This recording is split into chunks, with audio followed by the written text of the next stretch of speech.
तुम्हाला सुद्धा नोटीस बजावली, सकाळी पोलीस तुमच्या दारात दाखल झाले, तुमच्यावर तर काय भूमिका राहणार आहे? या आंदोलनापासून परावृत्त करण्यासाठी पोलीस माझ्याकडे आलेले होते।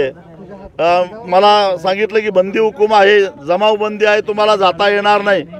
मी म्हटलं की इथं जर का शेतकऱ्यांच्या जमिनीच काढून घ्यायचा प्रयत्न होत असेल, अख्ख्या कोल्हापूर आणि सांगली जिल्ह्याला जर का महापुरामध्ये लोटायचं कारस्थान होत असेल, कशासाठी तर 50-50 हजार कोटी रुपये काही नेत्यांच्या घशामध्ये जावेत यासाठी जर का 2 जिल्ह्यांचा बळी देण्याचा प्रयत्न होत असेल तर मला अशा बंद्या काही कोणी रोखू शकत नाही। जे काही गुन्हे बंदी हुकूम मोडल्यावर काय कारवाई करायची ते खुशाल करू शकताय।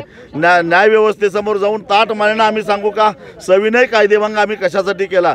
त्यामुळे हे आंदोलन होणारच आणि सरकारनं कितीही दडपशाही केली, माझ्याकडे आत्ता 12च्या 12 जिल्ह्यातले रिपोर्ट आहेत। सगळ्या जिल्ह्यात 12च्या 12 जिल्ह्यामध्ये लोक आता रस्त्यावर आलेले आहेत आणि जे छद्मीपणानं मुख्यमंत्री म्हणत होते की काही मोजकेच लोक आलेले आहेत किंवा 1-2 जिल्हा वगळता कुठं विरोध नाही, त्या ठिकाणी मुख्यमंत्र्यांना कळालेलं असेल की 12च्या 12 जिल्ह्यामध्ये आज सार्वजनिक बांधकाम खात्याचे लोक सर्वे करू शकत नाहीत, कारण त्यांना त्यांच्या ड्रोनला यायला परवानगी नाही, त्यांचे सॉईल सॅम्पल करण्यासाठी जे वाहनं येतात त्यांना येऊन देत नाहीत आणि मोजणी करायचं तर लांबच राहिलं।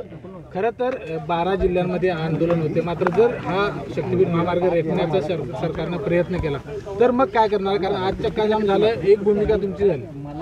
आज आम्ही या ठिकाणी चक्काजाम करतो आहोत, एक प्रकारे सरकारला इशारा देत आहोत की शेतकऱ्यांच्या शेपटीवर पाय देऊ नका, शेतकरी फणा काढल्याशिवाय राहणार नाही, हा इशारा देण्यासाठी आजचा हा रस्ता रोको लाक्षणिक स्वरूपातला आहे।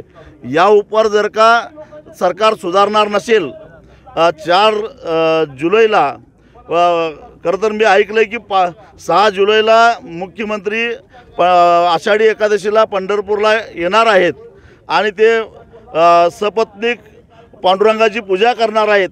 आम्ही 4 जुलैला पांडुरंगाकडं जाऊन साकडं घालणार आहोत की हे पांडुरंगा या मुख्यमंत्र्याला सुबुद्धी दे, आमचा 7-12 कोरा करण्याची सुबुद्धी दे आणि शक्तीपीठ महामार्ग रद्द करण्याची सुबुद्धी दे।